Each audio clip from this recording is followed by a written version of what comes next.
Husband আর প্রেমিক, প্রেমিকা আর wife, পার্থক্যটা অনেকভাবে ব্যাখ্যা করা যায়। আসলে প্রত্যেকটা মানুষ এটার আলাদা একটা ব্যাখ্যা দিতে পারবে, এতে কোনো সন্দেহ রাখি না। তবে অনেকগুলো ব্যাখ্যার মধ্যে আমার কাছে ছোট একটা ব্যাখ্যা আছে।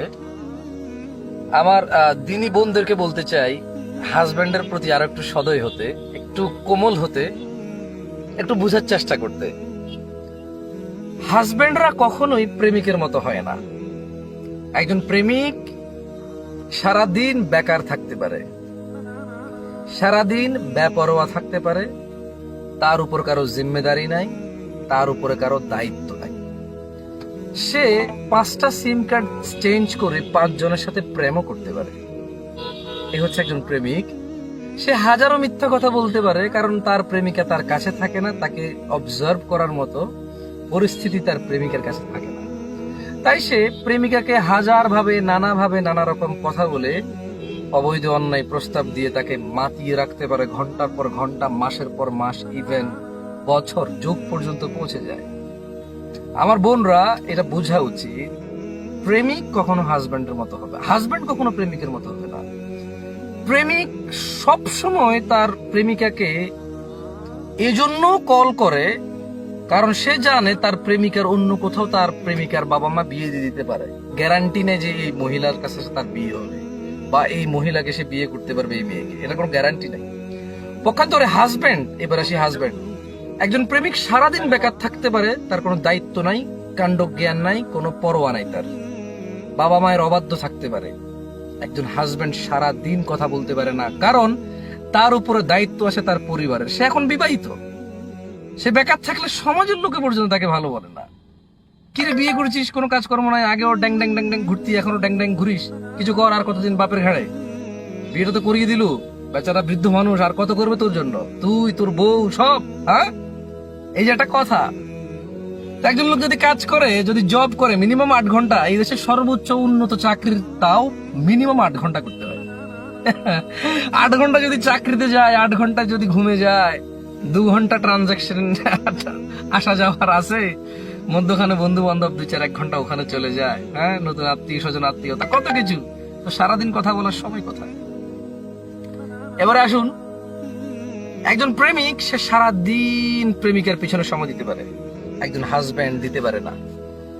প্রেমিক এমন না যে সে তার প্রেমিকাকে সারাদিন সময় দেয়, মূলত সে গ্যারান্টি রাখে মহিলাটার অন্য কোথাও বিয়ে হয়ে যাচ্ছে কিনা, জানি বিয়ে হয়ে যায় কিনা, বা এই মেয়ে অন্য কারো প্রেমে পড়ে যায় কিনা। এত সুন্দরী মেয়ে, বাপরে বাপ, আমি যদি ওরে বিয়ে না করি মরে যাবো, আমার আর কিচ্ছু না জীবনে, এই মহিলাই মনে সুন্দরী। এরকম মনে করে সারাদিন ফোন দেয়, প্রেমিকা ধরে নেয়। আরে বাপরে বাপ, কি কেয়ার আমার, আমাকে জানু মানু বলে, কত কিছু বলে, আমার সারাদিন খেয়াল খুশি রাখে। হ্যাঁ, এই ছেলেই তো ছেলে, এই তো ফেরেশতা, আর কি ছেলে আছে? পক্ষান্তরে একজন হাজবেন্ড যে কবুল বলে কোন মহিলাকে ঘরে নিয়ে আসে, সে জানে যে এই মহিলাকে আমি বিয়ে করেছি, সে আমার আমানত, সে আমানতদারি, খেয়ানতদারি করবে না। একজন প্রেমিক তার প্রেমিকাকে বিশ্বাস করে না, সারাদিন তাই কল দিয়ে, মানে কখনো বিজি আছে কিনা নাম্বার, অন্য কোন নাম্বারটা বন্ধ কিনা, কার সাথে কথা বলতেছো, বা অন্য কোনো ছেলের প্রেমে পড়তেছে কিনা, একটু আগে যেটা বললাম।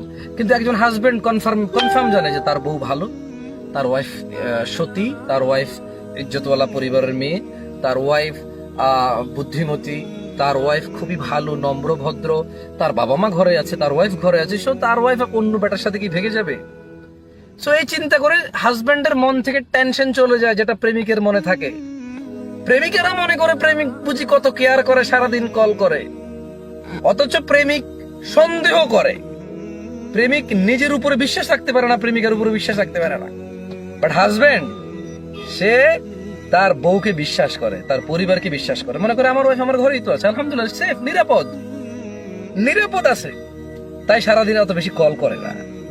আর পক্ষান্তরে প্রেমিকের তো কোনো কাজই নাই, হাজবেন্ডের অনেক কাজ থাকে, অনেক কাজ। একজন প্রেমিক যতটা লেয়াজু হয়, লুতুপুতু হয়, আচ্ছা বলেন তো, এই প্রেমিকটাই তো স্বামী হয় অনেকের। প্রেমিকার স্বামী না হলে প্রেমিকার মতো কোনো মেয়ের স্বামী তো হয়, সেম পুরুষ তো। প্রেমিকার সাথে অবৈধ থাকা অবস্থায় এত সুন্দর কথা বলতে পারে, বিয়ের পরে কেন বলতে পারে না? কারণ প্রেম, সমস্ত এই সম্পর্কটা টিকে আছে মিথ্যা আর মিথ্যার উপরে। আর শয়তান মানুষের শয়তানি কাজকে সুন্দর করে তোলে। শয়তান আজে বাজে কাজগুলাকে, মিথ্যা কথাকে এত সুন্দর করে মানুষের চোখের সামনে নিয়ে আসে, মানুষ মনে করে যে ওয়াও, এটাই তো সুন্দর, এর চেয়ে কি বেশি সুন্দর আছে পাওয়া যায় বলো? হ্যাঁ, দুর্লভ। তবে কোথাও জাদুঘরের টিকিট কেটে পাবা? অসম্ভব। এটাই তো বেস্ট এন্ড বেটার। পক্ষান্তরে হাজব্যান্ড এমন হয় না। প্রেমিক সারাদিন মিথ্যা কথা বললে তার প্রেমিকাকে রাত্রে গিয়ে জবাব দিতে হবে না। হাজবেন্ড যদি দুইটা মিথ্যা কথা বলে রাত্রে ঘরে আসতে হবে, তার বউকে বলতে হবে। তার বউ জিজ্ঞেস করবে তুমি যে অমুক কথাটা বললে এটা কতটুকু সত্যতা আছে বলো। এবার হাজবেন্ড যদি মিথ্যা কথা বলে, হাজবেন্ড একদিন, 2 দিন, 3 দিন, কয়দিন পার পাইবে? কিন্তু একজন প্রেমিক সারা জীবন মিথ্যা কথা বলে গেলো, ঝামেলা হয় না। বুঝে আসছে না? আসে নাই। তো আমার দিনী বন্ধুদেরকে বলবো একটু নরম হবেন। হাজবেন্ড প্রেমিকের মতো হবে না। হাজবেন্ড দায়িত্ববান। হাজবেন্ড মানে জিম্মেদারি, দায়িত্ব, ইজ্জত সম্ভ্রম রক্ষাকারী, পাহারাদার, ঘর পরিচালনা করবে নিজ নিজ ক্ষমতা অনুযায়ী। কেউ বড় কাজ করবে, কেউ ছোট কাজ করবে, কারো বেশি ইনকাম হবে, কারো কম ইনকাম হবে, কেউ ইনকামই নাই কিন্তু ইনকাম করার চেষ্টায় থাকতেছে। তো মানে প্রেমিকার কাছে তো দুঃখ বলার কিছু নাই। প্রেমিকা একটা আনন্দের জিনিস, শয়তানি জিনিস। প্রেমিকাকে কাপড় কিনে দিতে হয়, প্রতি মাসে কাপড় দিতে হয়, বছরে বছরে কাপড় দিতে হয়, প্রতিদিন খাবার দিতে হয়, প্রতিদিন ওর জন্য এই তেল সাবান শ্যাম্পু নিয়ে আসতে হয়। প্রেমিকার জন্য আনতে হয় না। এটা ফালতু সম্পর্ক ওখান ধরে। তো এই জন্য প্রেমিক তার প্রেমিকাকে ধমক দেয় না, কিন্তু হাজব্যান্ড ধমক দেয়। হাজব্যান্ড বিরক্ত হয়। এই জন্য বিরক্ত হয় না যে আপনাকে সে ঘৃণা করে। অনেকেই আবার করে, তবে বেশিরভাগ সময় আমার মনে হয় ওয়াইফরা বুঝতে চায় না। হাজব্যান্ড এতটুকু তার হৃদয়ে প্রশান্তি আছে যে আপনি একজন ভদ্র মহিলা, ভালো সৎ চরিত্রবান মহিলা। সে গ্যারান্টি নিয়ে নিছে যে আপনি তার।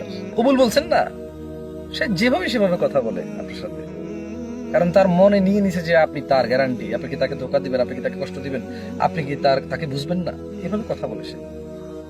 কিন্তু আপনি কি মনে করেন? কি বাজে আচরণ, আশ্চর্য। প্রেম করার অবস্থা একরকম, এখন একরকম। অথবা প্রেম যাকে করছে বেশিরভাগই তার সাথে বিয়ে না। মানুষ যারা প্রেম করে, একটা পোলা 6টা মেয়ে 7টা 10টা মেয়ের সাথে প্রেম করে, একটা বিয়ে করা সম্ভব? একটা মেয়ে 16-17টা সিম রাখে। আপনি রাখেন না? কেউ না কেউ তো রাখে। আমি রাখি না, কেউ না কেউ রাখে। তো নিজের উপরে নিয়েন না, আমার উপরে ফেলিয়েন না। যেটা বলতেছি এক্সিস্ট। কোন জিনিস যদি এক্সিস্ট থাকে সেটা সবাই জানবে। জরুরি নয় সেই বিষয়ে নিজেকে থ্রু হতে হবে। কোন জিনিস যদি এক্সিস্ট, উপস্থিত থাকে, এটা জানার জন্য জরুরি না যে আপনি ওই জিনিসের থ্রু হইতে হবে, ওই জিনিস আপনি অতিবাহিত করতে হবে। বুঝে আসছে না? আসলে তো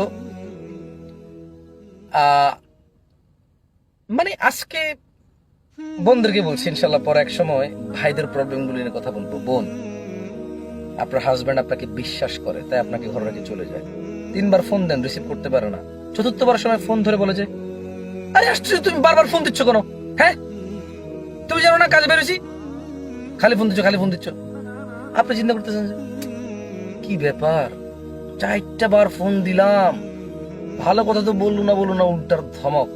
আগের মতো নাই বাপ, বিয়ের প্রথম অবস্থার মতো নাই। ও ভাই, বিয়ের প্রথম দিন সে ছিল বেকার, তার কোনো চাকরি ছিল না। চাকরি থাকলে ছুটি ছিল, 10 দিনের ছুটি ছিল। সবাই দুলা বলে ডাকছে, আপনার সাথে একরকম ছিল। বলেন তো, বিয়ের 1 বছর পরে তার সবাই দুলা ডাকে? বিয়ের 1 বছর পরে তাকে 10 দিনের ছুটি দেয়? হ্যাঁ, বিয়ের দিন তাকে আপনার মায় দিছে, মামা দিছে, নানা খালু ফুফাস চেইন দিছে, আংটি দিছে, টাকা দিছে, পয়সা দিছে, কত কিছু দিল তাকে হাদিয়া। তো ওই দিন তার মন মানসিকতা একরকম।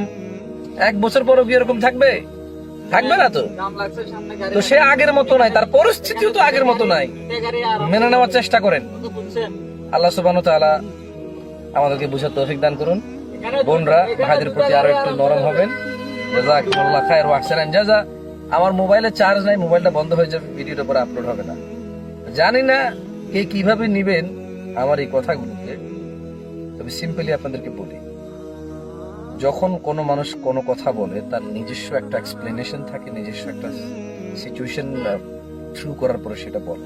আপনি আপনার মতো করে ব্যাখ্যা করবেন, আপনি এটাকে সমষ্টিগতভাবে ব্যাখ্যা করবেন।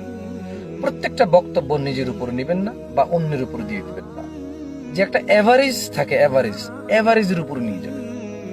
মানে প্রত্যেকটা জিনিসের একটা গড় থাকে, ওই গড়কে দিয়ে বিচার করবেন না। নিজের পার্সোনালি নিয়ে আসবেন না অন্যের উপরে নিয়ে যাবেন, এভারেজের উপরে এটাকে বিচার বিশ্লেষণ করবেন। আল্লাহ সুবহানাহু ওয়া তাআলা বুঝার তৌফিক দান করুন। আসসালামু আলাইকুম ওয়া রাহমাতুল্লাহি